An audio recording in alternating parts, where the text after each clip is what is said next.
Good morning mga dol. Kunti na lang natira, 4 na lang.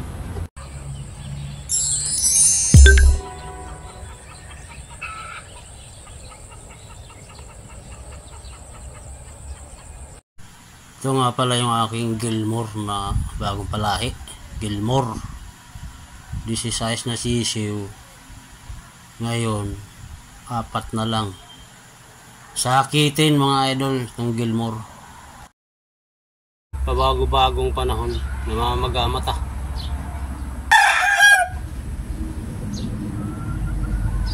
Ito yung sinasabi ko na kapag nag-breed ka ng medyo mataas ang dugo,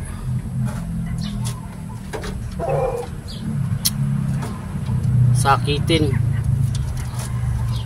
Basta ganitong edad na sila, 3 weeks na, umpisa na silang, unti-unti na silang nagkakasakit.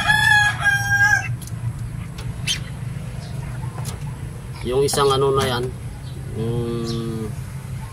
open air yan, meron ako ng open air dito. Ayun o, magamagana yung mga mata. Hinihingal sila, tapos sandali lang, hindi na abuti ng gabi, patay.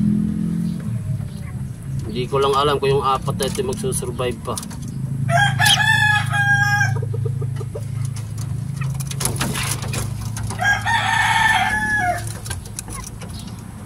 Kaya ako, mahilig talaga akong mag-alaga sa mga mistisin lang. Kapag ganitong mga taas na yung bloodline,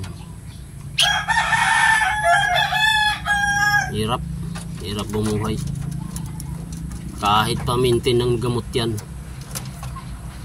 pag nag-edad na ng 3 weeks, malapit na sa 1 buwan, unti-unti ng ano yan, bumibigay. Ayan, bumipiyok. Kahapon sandali lang umaga wala pa. Pagdating ng tanghali,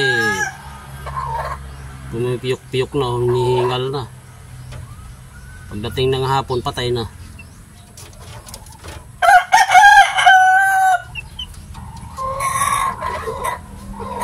Itong grupo na ito, ano to sila? 10. Isa inahin kong itim, isa brown, siyam. Ubos na yun sa brown. Ito baka mamayang hapon tigok na rin itong isang to Ito tigok na rin to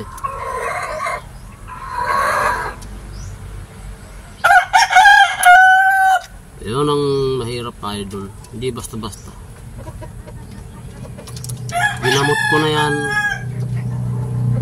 Gusto ko lang pa sana umabot pa lang na 1 buwan para 2 buwan para mapaliguan to. Pag napaliguan kasi to, kumakalma yung ano. May mga lagnat yan, may init katawan yan. Ganoon ang ginawa ko dun sa mga 3 months ko dyan, 4 months. Nag-survive naman. Pinaliguan ko, sabon ginamit ko. Sabi naman sa akin ng mga kaibigan ko dyan, kasi maraming farm dito nakapaligid, nag-vaccine daw doon. So, yun nga naging dahilan. Kasi dito madalas kong kalaban, daga lang talaga. Ngayon lang ako nakaranas ng ganitong kaganyan yung mga manok ko, mga sisiw ko. Sarado yung mga mata,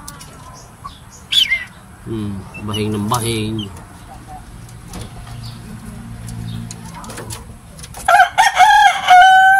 Ano pa naman to?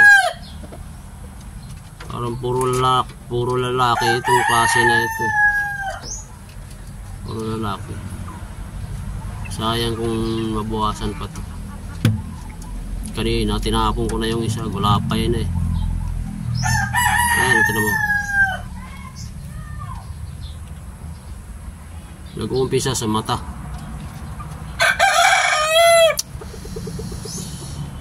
Eh?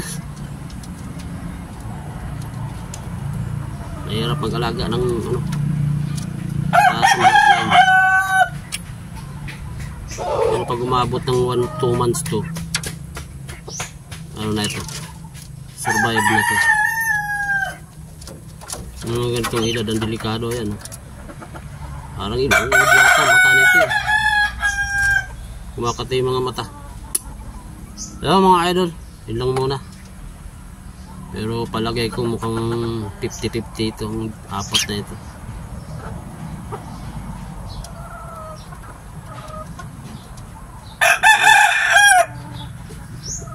Tagilid eh. Swerte ko mabuhay. Bye bye.